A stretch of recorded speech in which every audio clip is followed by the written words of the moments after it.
There's a common misconception that Itachi could have easily defeated Jiraiya in part 1 due to both Itachi's feats in Shippuden and the reveal that he was secretly a good guy the whole time. This is the same guy who let Kisame attempt to cut off Naruto's limbs twice and said he'd go even with Jiraiya at best. There's more to this discussion though, so let's talk about it. To start off, the narrative in part 1 clearly shows Itachi couldn't no-diff Jiraiya. The anime has Kisame say this: "I'm pretty certain you could go toe-to-toe with him, though I'm not sure I could. He's on a whole other level." That's Kisame assessing Jiraiya's power, not Itachi being some sort of double agent that's leading the conversation. Itachi even agrees with Kisame's take. There's two different translations in the manga, so I'm gonna use the one that's different from the anime's dialogue in the spirit of fairness. Itachi seems much more confident that they can win in this iteration, but when Kisame starts pushing back against the idea of attacking, Itachi agrees with him and decides to lure Jiraiya away instead of initiating a head-on attack. So if one-shotting Jiraiya would be that easy, why go through the trouble of luring him away? Some argue Itachi was being a double agent who never intended to kill Jiraiya or kidnap Naruto. One problem with that is you're using an entirely different retcon to justify your argument. Just because Itachi wasn't a murder hobo, that doesn't mean he wasn't the villain. He came to kidnap Naruto and leave and was laser focused on his mission. He never wanted to do anything that he deemed unnecessary, such as killing random guards, Asuma, Kurenai, and Kakashi. He pulled Kisame back saying they didn't come to fight a full-scale war.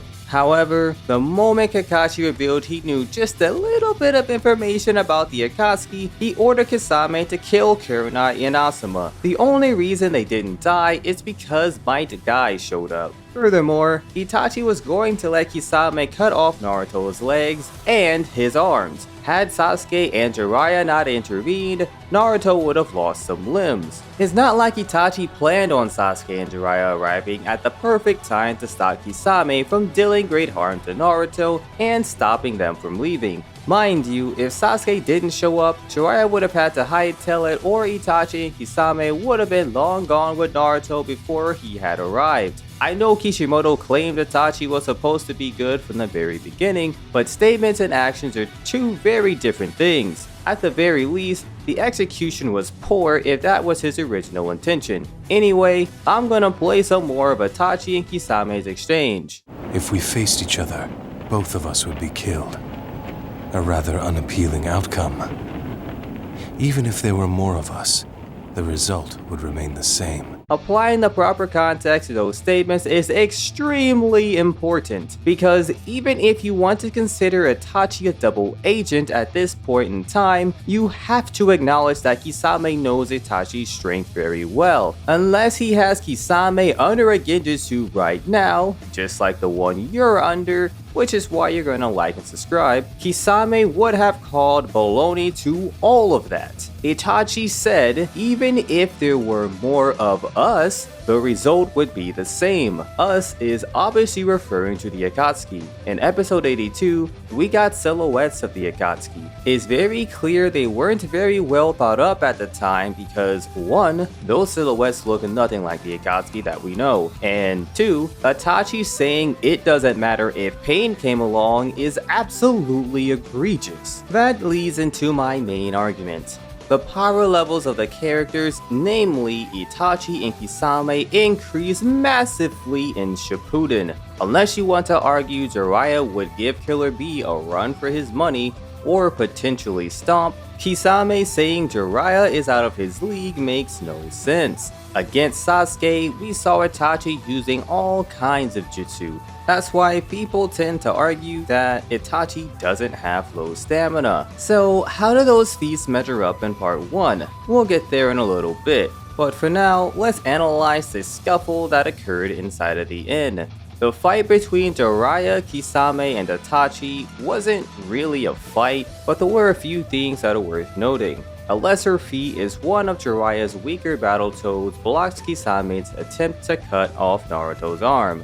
Now, obviously Kisame wasn't swinging with full force, but that's not my point. My reason for showing that feat is Jiraiya can summon many more Battletoads of that caliber and much more powerful Battletoads. Before debunking Itachi's scaling, I watched Daigo Knight's video about Jiraiya vs Itachi, and in that video he used Jiraiya getting kicked by Guy as an anti-speed feat. So if we're gonna be going by that logic, then Kisame got blitzed by Naruto, since Naruto was able to sprint past him before he could react. It's quite strange that Itachi walks around with such a weak partner. Not to mention the fact that Kisame didn't instantly catch Naruto after he sprinted past him is outright embarrassing. Anyway, with the jokes aside, once Jiraiya does decide to interfere, it starts looking real bad for Itachi. After Jiraiya used domain expansion, Itachi and Kisame quickly realize there's no winning that confrontation and immediately start to run. The wall of flesh chasing them is so fast that even at their top speed, it's still catching up to them. It's then that Itachi realizes the only way to escape is if he uses a Mataratsu. After the two gain some distance on Jiraiya, Kisame says this: "So we just run away again? We do a lot of that."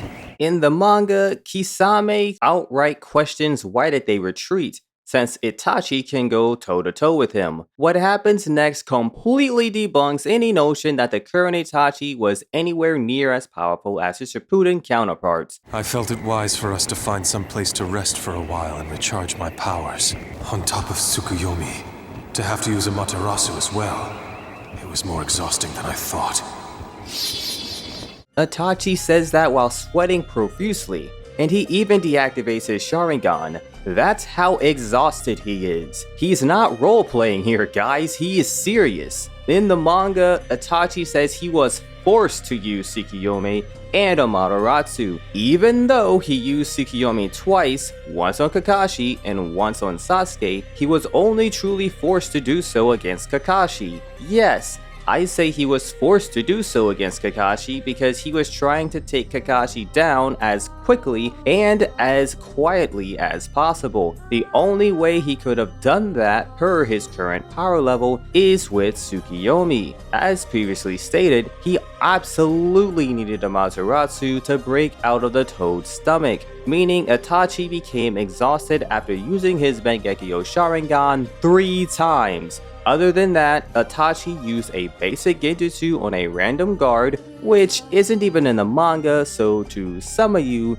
that never happened. He also used a reverse genjutsu on Kurenai, used a water ninjutsu on Kakashi, and made an explosive clone. So yeah, either Itachi's chakra reservoir isn't that large, or his Mangekyō abilities have such a huge chakra cost that if he's going to use them, he needs to one-shot his opponent. So no, this Itachi is nowhere near as powerful as the one we see in Shippuden. Had he actually tried to fight Jiraiya instead of running for the hills, he would have lost. Plain and simple. If you want to time travel and grab a much superior Itachi that has the ability to spam his Mangekyō Sharingan and has a Susanoo with the Tosca Blade and the Yata Mirror, then yeah, Itachi wins, he stomps his GG easy. However, if you use pre-retconned Itachi, it goes just as Itachi and Kisame originally predicted.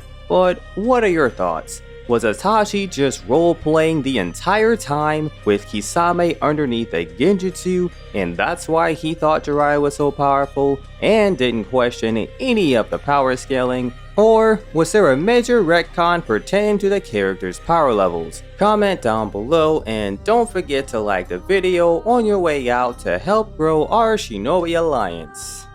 Deuces.